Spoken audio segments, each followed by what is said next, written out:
Viene la popó dura, lesiona y pues hay un sangrado posterior. Entonces muchas veces creemos que es un estreñimiento crónico, pero precisamente para esto se les da tratamiento, ablandadores de la popó, y si el niño sigue con rectorragia, y muchas veces el sangrado de pólipos no siempre se acompaña de una evacuación, ¿eh? A veces es el puro sangrado, entonces eso es un síntoma para realizar una colonoscopia.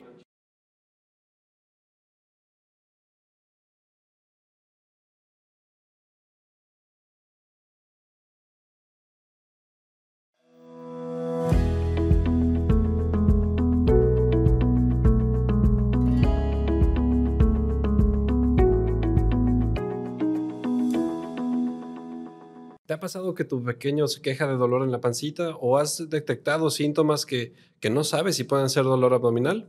Bueno, el día de hoy tenemos con nosotros a la doctora Ana Rosa, una especialista en pediatría y con una subespecialidad en gastropediatría, que nos va a ayudar a poder entender un poquito más sobre este tema, sobre el dolor abdominal en pacientes pediátricos. Yo soy el doctor Rodrigo Fernández y bienvenidos a otro capítulo de Salud de Hierro. ¿Cómo estás, doctora? Un gusto poder estar aquí con ustedes, gracias. Al contrario, doctora, el gusto es de nosotros. Entrando un poquito de lleno en el tema, pues primero es, ¿cómo podemos saber que a nuestro pequeño le duele la panza, ¿no? Realmente en el sentido, o que tiene un dolor abdominal, en el sentido en los bebés más pequeños. ¿Cómo podemos identificar que tienen un malestar abdominal? Mira, el dolor abdominal es muy común tanto en niños pequeños como en niños grandes. Los más comunes son los trastornos gastrointestinales funcionales, hoy actualmente conocidos como los dolores, los trastornos del eje cerebro-intestino, y se caracterizan principalmente, pueden ser muchas causas multifactoriales, pero lo más importante es algunas emociones negativas que pueden llegar a tener nuestros bebés, como la angustia, como las preocupaciones, la ansiedad. Entonces todo esto se va a ver, va a repercutir en el dolor abdominal de los bebés y se manifiesta generalmente en niños muy pequeños como un llanto intenso, y los niños más grandes pues sí pueden manifestar el dolor de pancita sin problema. Claro, y en estos pacientes pues más pequeños, en donde es un llanto intenso, pues es un llanto que aparte no cede en el sentido de que les das de comer y sigue el malestar, siguen llorando, rechazan el comer pues es un llanto insensable, ¿no? Hablando del dolor abdominal crónico, esa es la diferencia. Ok. Es un dolor tipo cólico, es un dolor que va y se quita. Esa es la diferencia entre un dolor abdominal que sí llega a ser quirúrgico. Entonces es un dolor que sí puede llegar a ser preocupante. Este dolor no puede ser muy intenso, pero muchas de las veces cede sin administración de ningún medicamento. Es la característica de los trastornos funcionales, o ahora llamados trastornos del eje cerebro-intestino. Claro, y hablando de estos trastornos, ¿a qué se refiere con este eje cerebro-intestino? Prácticamente lo que te mencionaba, todo el intestino, lo que nosotros sentimos, nuestras emociones principalmente negativas, están directamente conectadas con el intestino. Entonces, aquí hablamos de otros temas como el sistema nervioso entérico. Entonces, todo lo que yo esté pensando, todo lo que esté pasando, todo el estrés, se va a canalizar directamente un dolor en el estomaguito, en la pancita de nuestros niños. Claro, y digo, es muy importante, en especial, pues hoy en día que la vida está tan acelerada que a su vez los niños pueden ver la vida de los padres y con esto mismo puede generar angustia, puede transmitir el estrés que vive el mismo padre al niño, ¿no? Claro que sí, eso es directamente proporcional, sobre todo en el cólico del lactante. Los Ujú. bebés suelen, cuando son sobre todo padres primerizos, suelen sentir toda esa angustia, todo ese estrés que ellos están sintiendo, y tan sencillo el dolor cede cuando una vez que los papás se quedan, se quedan relajados, tranquilos, y entonces el dolor abdominal de nuestro bebé automáticamente empieza a disminuir. Claro, aparte de que, digo, nosotros como especie tendemos a imitar las emociones del ambiente donde estamos, ¿no? Y es un medio mecanismo de defensa y de supervivencia si el grupo en donde estamos tiene miedo, pues tener miedo porque pues algo feo viene para acá, ¿no? Así es. Entonces supongo que es algo similar, Sí hay ¿no? una relación, definitivamente. Muy bien. ¿Y cómo podemos identificar cuándo es un dolor abdominal de riesgo o cuándo es un cólico que va a pasar? Fíjate que siempre tenemos banderas rojas o datos de alarma. Entre ellos tenemos pues la fiebre persistente, un dolor abdominal intenso que se puede acompañar con diarrea y que generalmente los despierta a los niños o a los bebés en la madrugada, junto con cualquier tipo de sangrado, ya sea vómito con sangre o sangre a través de la colita. Todos esos son datos de alarma de que algo nos está diciendo que no es normal. Ok, ¿y qué deberíamos hacer en caso de que viéramos alguno de estos signos en nuestro pequeño? Definitivamente acudir a atención personalizada, ya sea con un pediatra, un gastroenterólogo pediatra o al servicio de urgencias más cercano. Perfecto. ¿Y estos síntomas que son banderas rojas justamente del dolor abdominal, pues qué patología podría ser de fondo? Mira, si es lo más común, un dolor abdominal sobre todo que inicia alrededor del ombligo y que después migra hacia fosa ilíaca derecha, que es justo el sitio donde está el apéndice, pues puede ser algo quirúrgico. Los trastornos del eje cerebro-intestino generalmente, aunque suele ser un dolor muy incapacitante, no es en teoría algo urgente ni nada que se tenga que operar. Es más como condicionar a los padres que sepan y conocer bien cuál es la patología de los bebés para que esto les pueda dar tranquilidad. Claro, y justamente cuando no es una patología quirúrgica, cuando es algo en donde tenemos que sí realizar esta educación con la familia, de igual forma, ¿qué tratamiento podemos dar para ese cólico que va y viene para el bebito? Mira, para el dolor abdominal y sobre todo niños más grandes, tenemos recursos que sería la endoscopía y la colonoscopía. Depende de dónde esté presentando el dolor, los síntomas que presente, pero también nos basamos, no es como que hay todos los niños que tienen dolor abdominal, endoscopía y colonoscopía para todos, no, tenemos criterios, la detención de peso y talla, los sangrados, el hecho que sospechemos que tienen una úlcera o una erosión, una enfermedad por reflujo. Las indicaciones son precisas. En el caso de la colonoscopía, que estemos pensando que haya sangrados rectales, hematoquesia, que es una sangre fresca, rotulante, brillante, y que estemos sospechando en pólipos, sería una indicación también para realizar. Doctora, justamente hablando del tema de los pólipos en los pacientes pediátricos, tocó el tema justamente de la endoscopía y colonoscopía. ¿Estos procedimientos son iguales en pacientes pediátricos que lo que son en pacientes adultos? Básicamente el procedimiento sí es el mismo, pero lo que cambia son el diámetro del equipo. En el caso de las endoscopías y colonoscopías en niños, son camaritas que miden aproximadamente entre 1 y 1.5 centímetros. Igual para una endoscopía, esta camarita entra por la boca y llegamos hasta una parte del intestino nada más, que es la más proximal al estómago. Y en el caso de la colonoscopía, pues entramos por recto y podemos llegar a una parte del intestino, la más distal, que se llama ilio, que es hasta donde podemos llegar. Siempre hay una parte que no podemos llegar a explorar ni con la endoscopía, ni con la colonoscopía. Claro, pero digo, al ser equipos pues especiales para ser pediátricos, pues se requiere algún lugar para tener la infraestructura para poder hacerlo. Nosotros aquí en Hospital Puerta de Hierro Tepic tenemos toda la tecnología para poder hacerlo y pues nos complace el que trabaje con nosotros haciendo esta medicina que no se hace en todos lados, ¿no? Sí, muchas gracias. Sí tenemos el equipo, sí tenemos, por eso es que estamos trabajando aquí en el área de quirófano, en donde se realizan todas las endoscopías. Justo el equipo es nuevo, entonces es una maravilla. Ah, perfectísimo.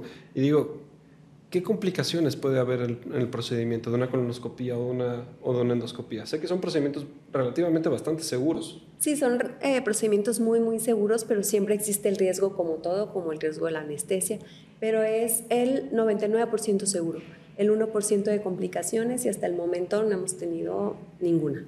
Perfecto. Y en caso de que pues exista alguna complicación, pues son complicaciones que pueden ser tratables y que pueden ser solucionadas, ¿no? Claro, son esperadas y también podemos tratarlas de manera inmediata. Por eso es importante que el estudio se haga en un lugar seguro, con la gente capacitada, con profesionales. Y mencionas un tema importante, doctora. ¿Qué son los pólipos?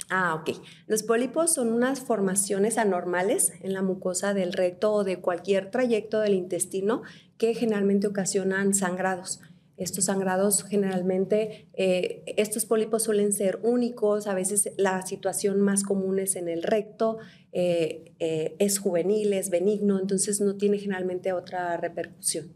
Claro, digo, de lo que recuerdo un poquito de mis años en la carrera, ahí me corregirá, si no, un pólipo, como yo lo entendía, era más o menos esos globos tubulares y que se le forme un chipotito, ¿no? Así es. Que el globo tubular fuera el intestino y el chipotito pudiera ser este pólipo, ¿no? Y es el que está dando problemas justamente porque pues no continúa con la misma luz del intestino. Así es. No lo pudiste explicar mejor. Perfecto. ¿Y qué tratamiento tienen estos pólipos? La exéresis, o sea, quitar, realizar la polipectomía. Se realiza, fíjate que la colonoscopía pues, es una herramienta muy importante porque no solo es diagnóstica, ¿no? No solo nos permite visualizar y revisar todo el intestino para ver cuántos pólipos hay, la cantidad, la forma la que tiene cada pólipo. Generalmente suelen ser acampanados y esos son más fáciles de resecar con un asa. En el mismo procedimiento de la colonoscopía hacemos el tratamiento. Esa es la ventaja de la colonoscopía. Entonces, la colonoscopía termina siendo hasta diagnóstica y terapéutica. Correcto, perfectísimo. Muy bien. ¿Y qué tan común es esta patología en los pacientes pediátricos? Fíjate que es muy común, pareciera que no, y muchas veces suele confundirse con, como el estreñimiento, suelen hacer popós duras, suelen hacer fisuras anales. Entonces viene la popó dura, lesiona y pues hay un sangrado posterior. Entonces muchas veces creemos que es un estreñimiento crónico, pero precisamente para esto se les da tratamiento, ablandadores de la popó, y si el niño sigue con rectorragia, y muchas veces el sangrado de pólipos no siempre se acompaña de una evacuación, a veces es el puro sangrado, entonces eso es un síntoma para realizar una colonoscopía. El manchado de pañal, ¿no? El manchadito. Claro.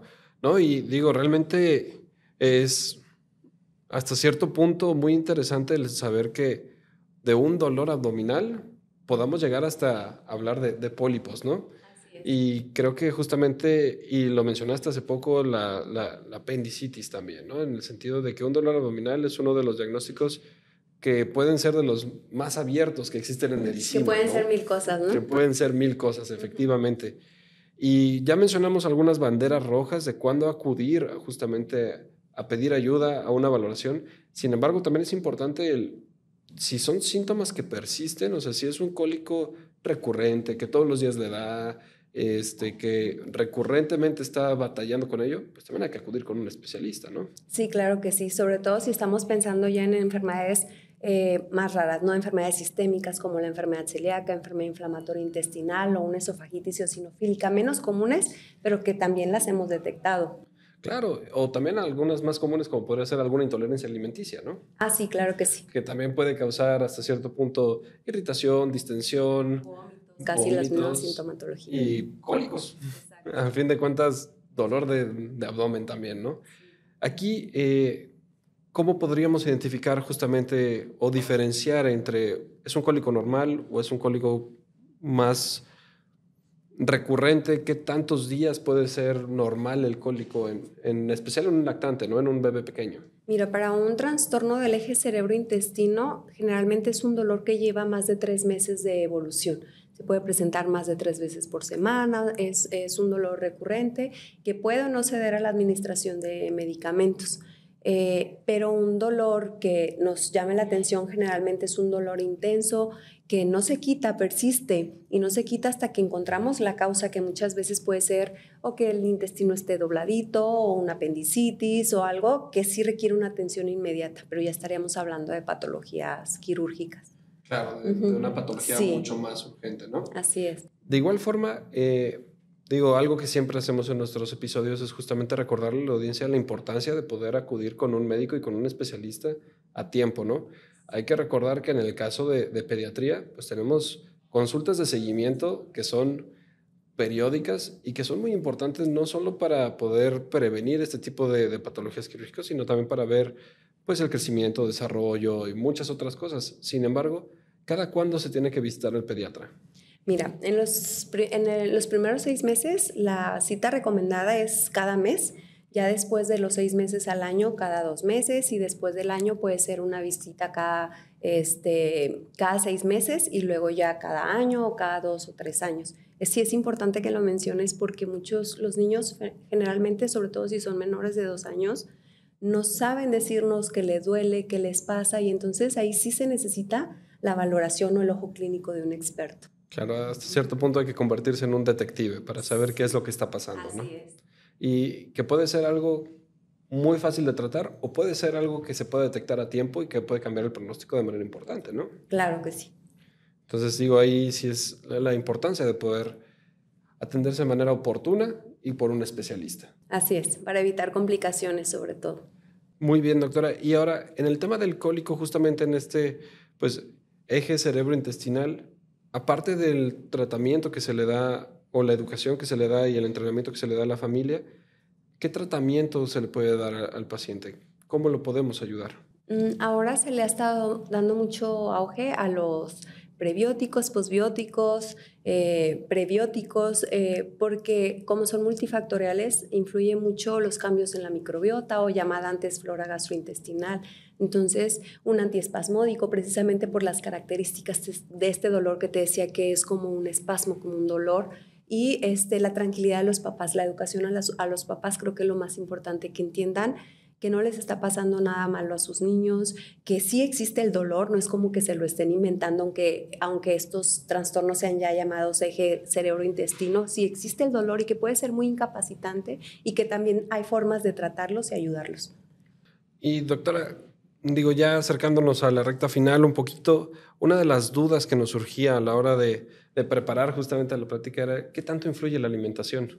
La alimentación es muy importante. A veces siento que llegan los papás y cuando les digo no pueden comer pizza, hamburguesas, comidas voluminosas, y me sorprendo cuando me dicen, entonces, ¿qué le voy a dar de comer? Entonces ahí es donde el impacto, me impacto y digo, ok, mejor les voy a decir que sí pueden comer. Y yo, mamá, pues lo único que estamos quitando es la comida chatarra, el refresco, no estoy quitando las frutas, las verduras, el pollo, la carne. Entonces he optado por decir mejor lo que sí pueden comer y lo que no, pero definitivamente la comida chatarra es una agresión al intestino, ocasiona inflamación, dolor y prácticamente es la causa, junto con la personalidad de los pacientes y todos estos factores de los que te he venido hablando, que ocasionan el dolor abdominal. Por lo tanto, pues el tratamiento es multifactorial, que es cambios en la dieta, pero es familiar, de manera integral, la actividad física.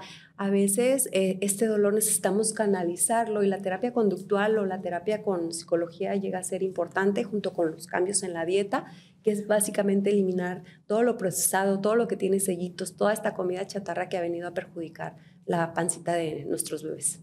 Claro, y mencionas algo muy importante, que tiene que ser un cambio familiar, ¿no?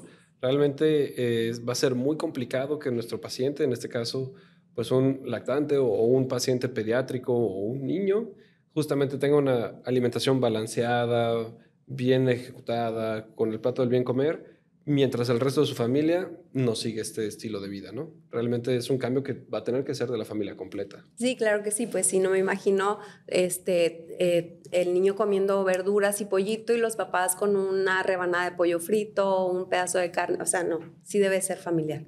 Claro, definitivamente. Y digo, ahí pues realmente es este tema, ¿no? Del compromiso, porque justamente el poder atender este problema desde un inicio de la alimentación, pues nos va a llevar a que un futuro también prevenir otras enfermedades, ¿no? Que se van a desarrollar pues mucho más adelante en la vida del paciente. Sin embargo, la causa la podemos atacar desde muy temprana edad. Fíjate que qué bueno que comentas ese punto porque no estamos hablando a largo plazo y estamos hablando de otro tema muy importante que se vienen cada vez a edades más tempranas, como es el síndrome metabólico, Claro. la resistencia a la insulina, la diabetes, la hipertensión en pacientes pediátricos o enfermedades que esperábamos encontrar quizá a los 50 años con los abuelitos o con los papás. No, estamos teniendo niños en etapas tempranas con diabetes y con síndromes metabólicos, con sobrepeso, con obesidad, con dislipidemias, que es básicamente que le suba el colesterol, los lípidos en la sangre. O sea, sí hemos encontrado niños entre 8 y 10 años de edad y tristemente ya tenemos diagnósticos no solo de resistencia a la insulina, sino de diabetes tipo 2, no que hayan nacido con una deficiencia de insulina, sino que adquirieron ya la enfermedad en etapas tan tempranas. Claro, y está impresionante el dato de una enfermedad que antes conocía como crónica para pacientes de edad avanzada, pues ya se puede presentar en pacientes pediátricos, Así ¿no? es. Y que realmente uno de sus principales o primeros síntomas puede ser el dolor abdominal. También. Uh-huh. Muy bien, doctora. No sé si guste agregar algo más a nuestra audiencia. No, pues de mi parte sería todo. Muy Muchas bien, gracias por el perfectísimo. espacio. Al contrario, doctora, muchísimas gracias a usted. Nosotros más que encantado de recibirla. Si antes de despedirnos nos podría regalar dónde la podemos encontrar. A mí me pueden encontrar en Hospital Puerta de Hierro Tepic, en el área de urgencias, y en consulta en el número 311-139-0019. Perfectísimo, doctora. Muchísimas gracias por su tiempo y muchísimas gracias por acompañarnos. No, pues muchas gracias por la invitación y por el espacio. Con gusto.